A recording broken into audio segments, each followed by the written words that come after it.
लोक चांगले किंवा वाईट नसतात. म्हणूनच कुणाच्या विरुद्ध मनात राग धरून ठेवणं किंवा तक्रार करत राहणं हे तांत्रिकदृष्ट्या चुकीचं आहे. लोक नाहीतच तर त्यांचा राग कसा करणार? लोक नसतात, ते फक्त एक प्रक्रिया असतात. त्यांची ठराविक सवय, घडवलेली वृत्ती असते.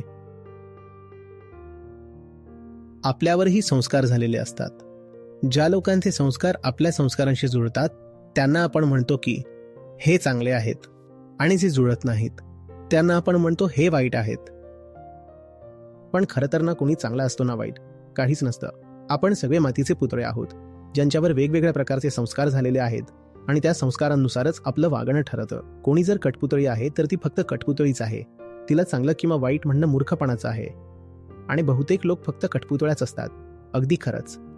मग अशा लोकांवर राग तरी किती करणार? उलट आपल्याला म्हणावं लागेल की अरे हा बिचारा, याच्या हातात काय होतं? कारण आयुष्यात एकच काम होतं जे खरंच करायचं होतं, ते पण त्याने केलंच नाही. ते म्हणजे कठपुतळीपासून माणूस बनायचं.